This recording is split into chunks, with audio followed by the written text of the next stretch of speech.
Hello ladies and gentlemen, and welcome back to Fantasy Football, and welcome to my video.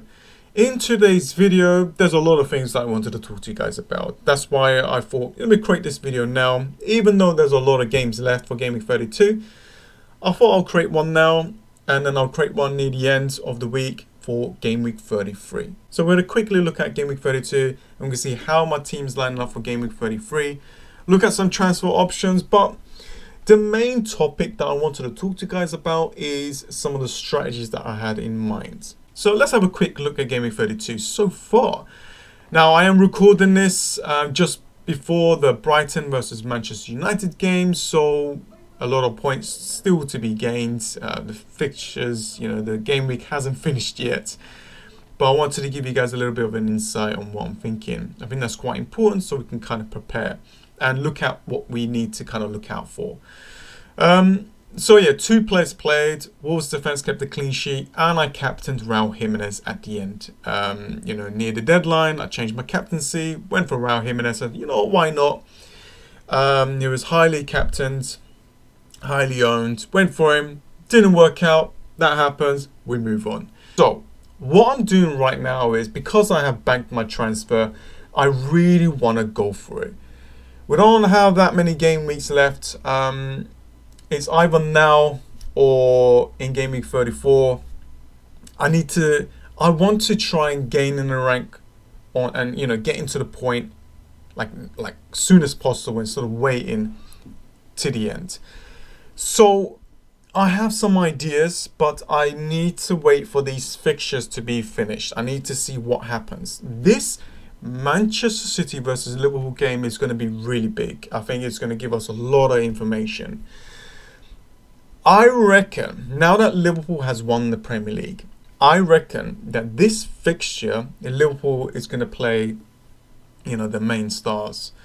And then in Game Week 33, there could be some rotation. Could.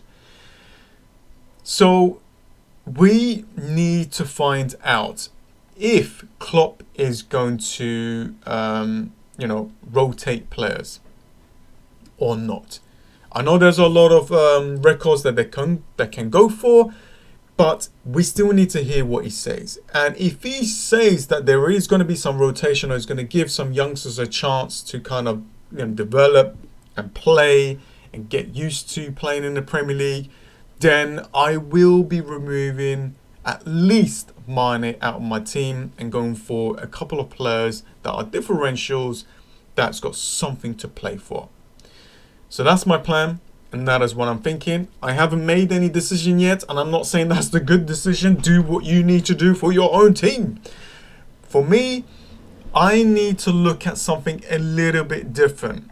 Now, if I look at this team, I've got a strong team, but it's slowly turning into a template. It was already a little bit of a template. Now is a proper template because people are bringing in Martial. People are bringing in Wolves players.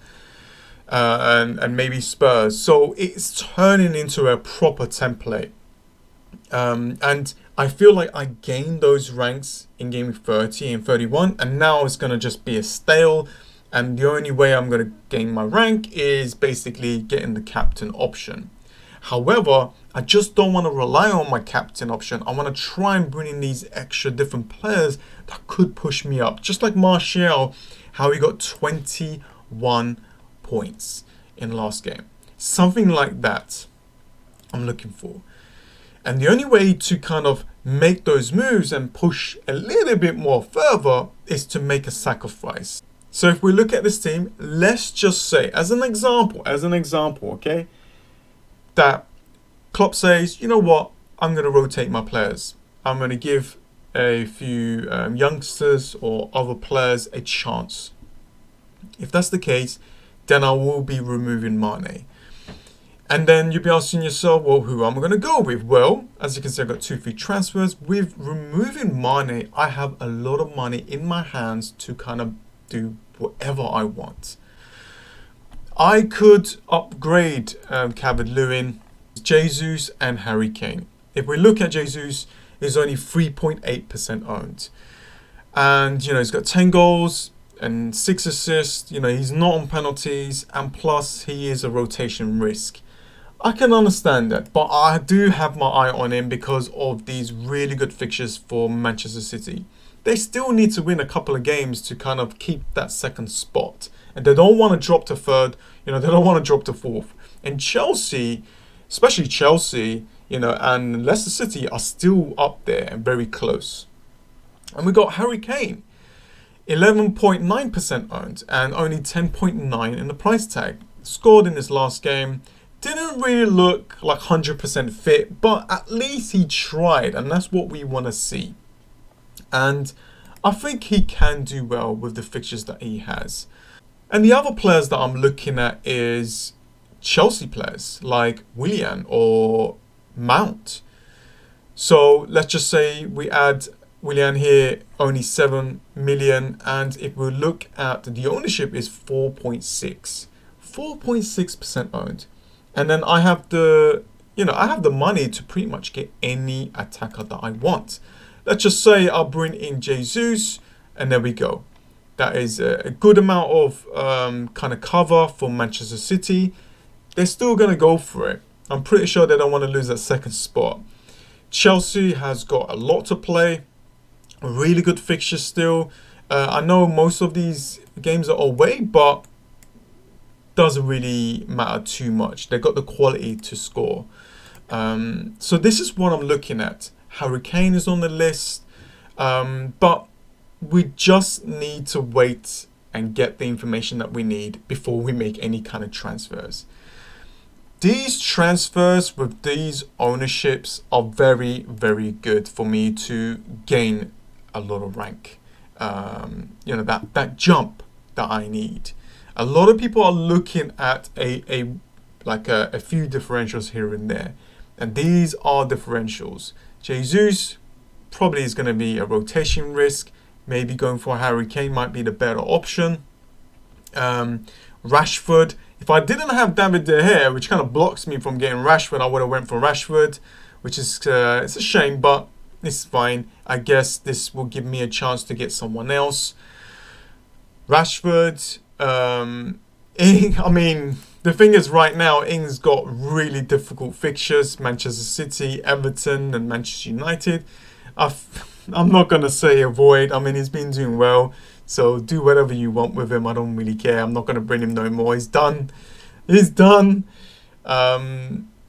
yeah, those are the players that I'm looking at. And I know not many managers are thinking the same. And I know it's not really the best picks for a lot of people, but I need to do something a little bit different with this team.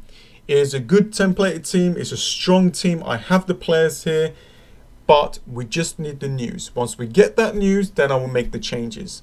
If I do not get the news, then I am looking to remove Calvert-Lewin. But how I'm going to do that, that's the difficult part. If I remove Calvert-Lewin, I only have 6.6. If we look at the strikers, that is around that price tag. It's not the best. Pookie. I know Pookie has burnt a lot of people lately. But against Brighton, then Watford, then West Ham. These fixtures are not too bad. Right? Could be a punt here. Only 12.5% owned. I'm not too sure about Jordan Ayew. I know he's cheap, but I'm not 100% certain if I really want to go for him. Crystal Palace doesn't really score a lot of goals.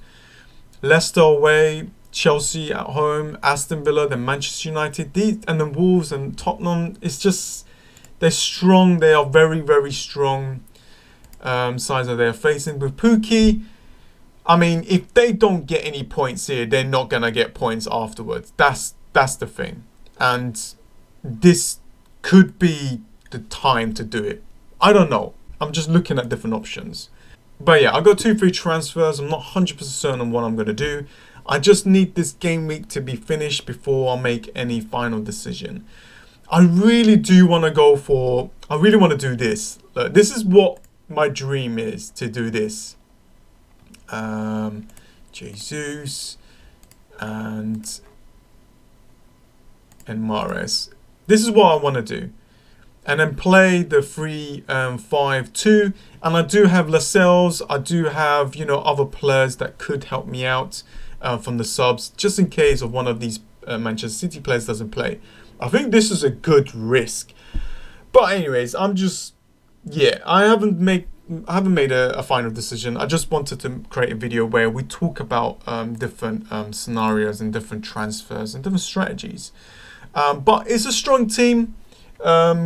Thinking to captain Martial or Fernandes. We will see, guys. We will see. I'm not saying I'm going to remove the Liverpool players. It's just it's a good thing to think about these things just in case.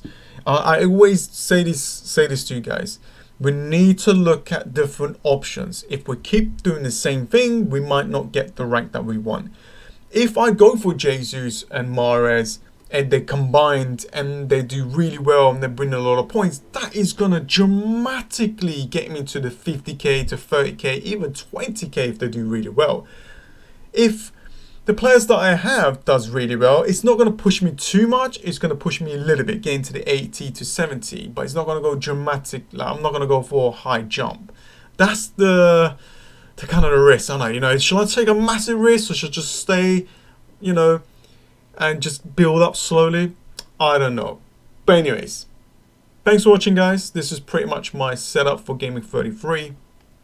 I showed you guys some of the transfers that I'm thinking about that might help you out. I'm not saying go for it. I haven't made any decision yet. It's still early days. It's just a good things to think about. Right now, I only got 10 points for Gameweek 32. Manchester United is playing tonight, so I'm hoping I can get some points. Even though a lot of people has captained Manchester United players, it's fine. I still need those points to kind of you know, keep me there. But anyways, guys, thanks for watching. I hope this helped to have a little bit of a general talk on what might happen and what the transfers I'm thinking about that could help you out as well. Anyways, guys, thanks for watching. Smash that like button and subscribe if you're new. And I'll see you guys next time. See ya.